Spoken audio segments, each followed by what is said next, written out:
મહીસાગર જિલ્લામાં આજથી શરૂ કરેલી ટેકાના ભાવે મકાઈની ખરીદી યોગ્ય ન થતાની બૂમો।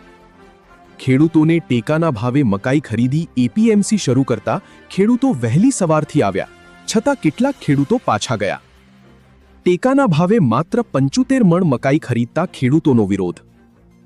મેસેજ મુજબ આવેલા ખાતેદારોને તારીખ, સમય અને તોલનો મેસેજ આવ્યો, પણ તે મુજબ ખરીદી ન કરતા ખેડૂતો નિરાશ। સવારે 5 વાગ્યાના એપીએમસીમાં મકાઈ લઈ આવેલા ખેડૂતોને મેસેજ મુજબ અનાજ ન લેતા જિલ્લા અધિક કલેક્ટરને રજૂઆત કરાઈ।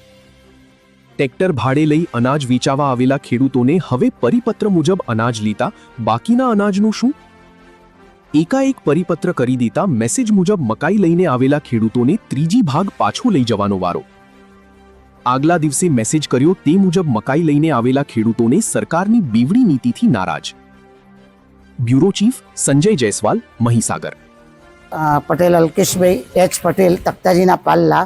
આ જે એપીએમસીની અંદર મકાઈનું જે અમારે પુરવઠો ભરવાનો છે એ મેસેજના આધારે અમે અહીંયા સવારના આવી ગયા છીએ, પરંતુ અમારે અહીંયા જે મેસેજ આવ્યો એ પ્રમાણે લેવામાં આવતી નથી, માત્ર 75 મણ લેવામાં આવે છે। એ માટે અમે અહીંયા જિલ્લા સેવા સદનમાં પુરવઠા અધિકારીશ્રીને પ્રશ્ન કરવા આવ્યા છીએ કે અમને મેસેજ મળ્યો તો એ પ્રમાણે કેમ લેવામાં આવતું નથી।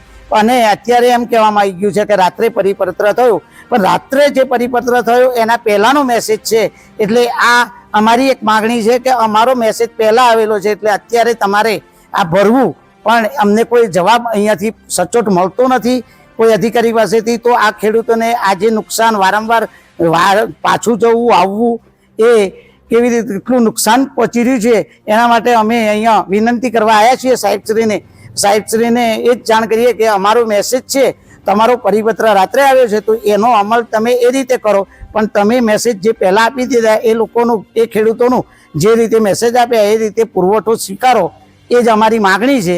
બસ હું કહેવા માગું છું કે જગતનો તાત આજે ખૂબ મહેનત કરીને અહીંયા જે રજૂઆત લઈને આવ્યો છે, અમારી મકાઈ લેવાતી નથી અને એની રજૂઆત માટે અમે અહીં ઓફિસ સુધી આવ્યા, પરંતુ અમને નીચલા અધિકારીઓ સાથે વાત કરી પણ એમણે એવો જવાબ આપ્યો કે જો સાહેબશ્રી આવે છે તો અહીંયા લગભગ સવારના અમે 10 સાડા 10ના હાજર છીએ, પણ હજુ 12 વાગ્યા ત્યાં સુધી સાહેબશ્રી દેખાતા નથી।